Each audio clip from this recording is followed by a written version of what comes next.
Negara Brunei Darussalam komited dalam mengukuhkan sistem pemakanan dengan mempercepatkan pertumbuhan pengeluaran sektor pertanian dan perikanan, mempromosi pelaburan langsung domestik dan asing serta meningkatkan produktiviti melalui penggunaan teknologi bagi memenuhi permintaan domestik dan ekspor. Yang Berhormat Datuk Seri Setia Haji Awang Abdul Mokti bin Haji Muhammad Daud, Menteri di Jabatan Perdana Menteri, dalam kenyataan semasa sidang kemuncak Sistem Makanan Pertubuhan Bangsa-Bangsa Bersatu PBB secara maya menggariskan sejajar dengan komitmen tersebut dan keutamaan yang digariskan dalam Pelan Pembangunan Ekonomi, peta jalan bagi sektor industri makanan telah disediakan dengan matlamat bagi meningkatkan pengeluaran makanan yang selamat, halal dan berkualiti tinggi di samping mengukuhkan rantaian nilai sistem makanan. Strategic initiatives outlined in our food industry roadmap, among others, are to increase production, to promote high-value added activities including R&D, to provide conducive industrial infrastructure, to increase volume and value of export by improving business competitiveness with better access to the international market, to increase the food processing industries by capitalizing on sub-regional and regional value chains, and to ensure sustainable environment by adopt green practices through resource restoration and regeneration.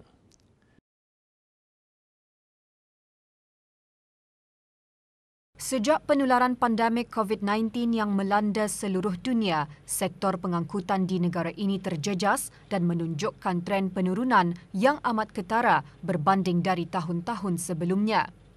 Kementerian Pengangkutan dan Infokomunikasi melalui kerjasama jabatan-jabatan serta agensi dan pihak-pihak berkuasa di bawahnya telah menghasilkan perangkaan berkaitan perkembangan sektor pengangkutan dan infokomunikasi di negara ini bagi tempoh tahun 2016 hingga suku kedua tahun 2021. Pengangkutan bas awam mengalami penurunan keseluruhan dari segi kadar jumlah penumpang sehingga 36% dari tahun 2019. Ini adalah bagi mematuhi langkah-langkah membendung penularan COVID-19 dan juga menjamin kesihatan serta keselamatan para penumpang. Manakala permohonan lesen memandu dan lesen kenderaan dalam talian menunjukkan peningkatan sebanyak 215% dari tahun sebelumnya selaras dengan inisiatif Jabatan Pengangkutan Darat untuk menaik tarafkan penggunaan perkhidmatan tersebut.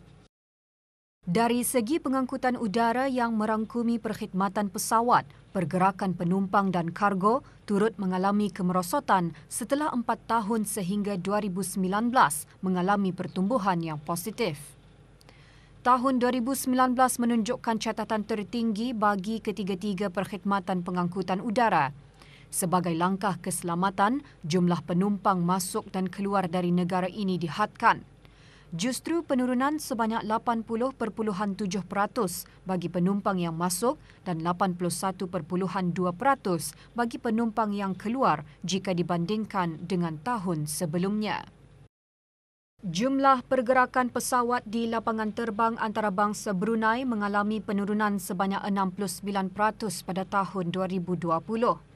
Bagi pergerakan kargo masuk, catatan tertinggi adalah pada tahun 2019 melebihi 14,500,000 kilogram, manakala kargo keluar mencatatkan tahun 2018 yang tertinggi melebihi 10,445,000 kilogram. Bagaimanapun, jumlah kargo masuk dan keluar menurun semasa pandemik COVID-19 melanda. Sektor pengangkutan laut yang melibatkan kontena kapal, kargo dan kapal-kapal yang berlabuh di Pelabuhan Muara mencatatkan penurunan dalam jumlah kapal penumpang. Akan tetapi bagi car carrier yang melalui Pelabuhan Muara menunjukkan peningkatan setiap tahun. Bagi transshipment pula, perbandingan bagi tahun 2020 dan tahun ini sehingga bulan Ogos telah menunjukkan perbezaan yang amat ketara iaitu meningkat dari jumlah 8 hingga 326 TEUs. Dalam pada itu, sektor infokomunikasi secara keseluruhannya menunjukkan peningkatan yang positif. lanskap pengguna bagi perkhidmatan telekomunikasi berubah pada tahun 2020 bertepatan dengan pengenalan syarikat UNN dan seterusnya impak dari COVID-19 telah menunjukkan peningkatan secara kumulatif jika dibandingkan dari tahun 2016 sehingga Ogos 2021. Pada tahun 2020, pelanggan mobile broadband berkurangan sebanyak 16.5%, manakala pelanggan fixed broadband meningkat sebanyak 30.7%. Antara faktor yang menyebabkan perubahan ini adalah peningkatan dalam penggunaan internet untuk pembelajaran sekolah dan bekerja dari rumah serta promosi produk dari syarikat-syarikat telekomunikasi. Tercetusnya gelombang pertama COVID-19 pada tahun 2020 telah memberi impak yang positif kepada peningkatan drastik penggunaan portal gov.bn. Sebanyak 27,176 pengguna telah mendaftar dan 16,268 daripadanya telah diaktifkan. Ini menunjukkan petanda yang menggalakkan bagi terus mendukung transformasi digital perkhidmatan kerajaan secara berperingkat. Sejajar dengan perkhidmatan kerajaan lainnya, tahun 2020 juga mencatatkan rekod panggilan tertinggi melalui talian Darussalam TD123 sebanyak 441,589 berbanding hanya 336,669 panggilan pada tahun 2019.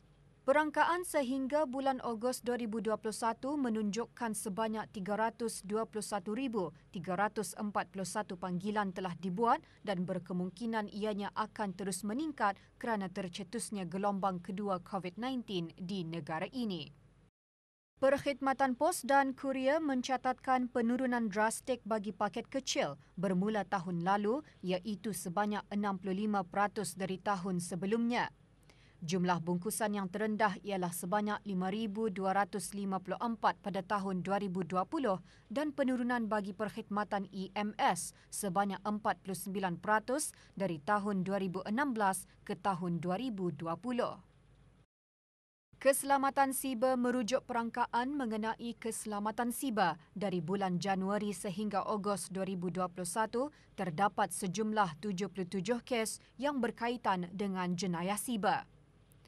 Sebanyak 302 laporan bagi mengenai insiden siber telah diterima melalui panggilan telefon di talian 2458001, WhatsApp 71707666 atau borang dalam talian melalui laman sesawang www.csb.gov.bn. Setakat ini, bulan Ogos 2021 mencatatkan penerimaan laporan paling tinggi.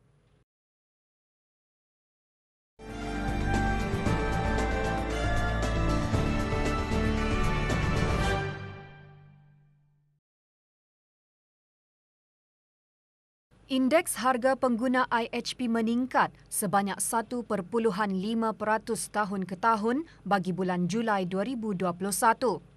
Harga makanan dan minuman ringan dan juga harga bukan makanan masing-masing meningkat lebih 1%. Peningkatan IHP didorong oleh peningkatan harga dan kos pengangkutan, makanan dan minuman ringan dan restoran dan hotel. Peningkatan ini bagaimanapun diimbangi oleh penurunan harga dan kos pakaian dan kasut, perhiasan, peralatan isi rumah dan penyelenggaraan rutin isi rumah dan perumahan, air, elektrik, gas dan bahan api lain. Kenaikan bagi harga pengangkutan adalah sebahagian besarnya disebabkan oleh kenaikan harga kenderaan bermotor diikuti oleh tiket penerbangan akibat jadual penerbangan yang terhad. Sementara peningkatan bagi harga makanan dan minuman ringan adalah berpunca dari kenaikan harga makanan seperti daging lembu dan kerbau, ayam, minyak masak, ikan segar dan sayur-sayuran. Antaranya disebabkan oleh kenaikan kos import, khususnya perkhidmatan pengangkutan yang menyebabkan harga daging lembu dan kerbau naik. Kos restoran dan hotel pula meningkat susulan peningkatan harga menu terpilih bagi catering berkontrak dan juga di restoran dan kafe. peningkatan harga menu terpilih adalah selaras dengan kenaikan harga bahan mentah.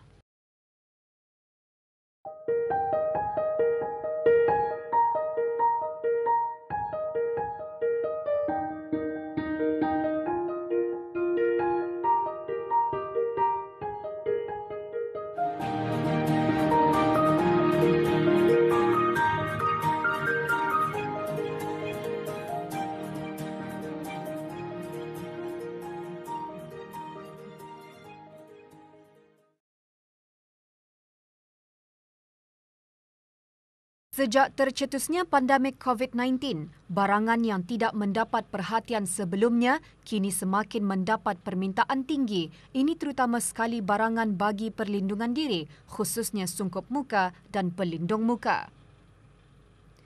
Dengan permintaan yang tinggi ini, ramai pengusaha menumpukan kepada penjualan barangan seumpamanya. Selain dijual di kedai-kedai runcit, ramai pengusaha tempatan turut menjual bagi kemudahan orang ramai. Melaluinya, pelbagai jenis sungkup muka dan pelbagai jenis dijual pada harga yang berpatutan. Salah seorang pengusaha tempatan mengongsikan dengan menawarkan sungkup muka dan pelindung muka yang pelbagai jenis, jumlah pembeli semakin meningkat dari sehari ke sehari. Idea untuk menjual sungkup muka ini ialah kerana pada masa ini gelombang kedua COVID yang melanda Brunei Darussalam dan juga permintaan ramai. Saya tidak memerlukan perbelanjaan yang besar untuk menjual sungkup muka ini kerana saya cuma mengambil dari supplier dan kemudian kami bayar balik kepada supplier. Saya menjual 4 jenis mask iaitu KN95, KF94, disposal mask dan duck bill mask. Semuanya mempunyai berbagai-bagai warna. Keuntungan dalam sehari adalah dalam 100 ke 100.5 ringgit Brunei. Menurut Siti Nurfaizah binti Awang Jaya, sungkup muka dan pelindung muka yang dijual beliau tidak ada had umur dengan menawarkan pelbagai rekaan yang menarik. Katanya, selain menerapkan perlindungan diri, para pengguna juga mengikut tren ketika ini dengan pelbagai rekaan dan hiasan pada sungkup muka. Beliau juga menawarkan perkhidmatan penghantaran mengikut kawasan. Cabaran yang dihadapi adalah persaingan dengan orang lain yang menjual mask sungkup muka juga, di mana mereka memberi berlainan harga. Selain daripada menjual sungkup muka, saya juga menjual mask extender dan juga facial iaitu pelindung muka. Rancangan untuk masa depan ialah untuk meneruskan penjualan sungkup muka dan pelindung muka, dan juga jika ada barang terbaru juga yang sedang terkini juga akan dijual. Masa ini akan datang akan disampaikan test kit.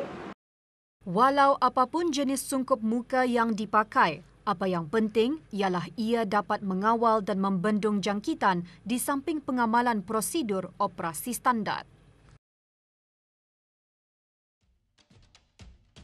Satu aplikasi yang dikenali sebagai Mindtracks Academy membantu para pelajar dalam pembelajaran mereka, khususnya bagi pelajar-pelajar darjah 4, darjah 5 dan 6 mengikut silibus Kementerian Pendidikan. Aplikasi berbentuk game-based ini menggunakan kaedah gamification yang dapat mendorong anak-anak untuk belajar dan memotivasi mereka untuk bersaing secara sihat. Ia juga merupakan salah satu alternatif bagi ibu bapa memahami dan membantu anak-anak dalam pembelajaran mereka. Data analytics yang terdapat di dalam aplikasi ini membolehkan ibu bapa mengetahui prestasi dan laporan anak masing-masing. Mindtracks Academy ini ditubuhkan untuk membagi solusi kepada mana-mana pihak yang berminat untuk memudahkan tugas ataupun menaik taraf efisiensi sistem yang sedia ada. So, Mindtracks Academy Sdn Bhd menawarkan satu produk iaitu aplikasi pembelajaran namanya adalah Mindtracks Academia. So Mindtracks Academia ni boleh dimuat turun di Google Play Store atau untuk telefon Android tu. Dan satu lagi boleh dimuat turun di Apple App Store untuk iPhone ataupun iPad. Aplikasi ini telah dimuat turun lebih 6,000 sejak dilancarkan pada bulan Februari tahun ini. Kini, Mindtracks berhasrat untuk menjadi one-stop learning platform bagi sekolah rendah dan sekolah menengah termasuk Student Progress Examination SPE dan peperiksaan peringkat O. The other feature, which is exam, it's based on past year paper and students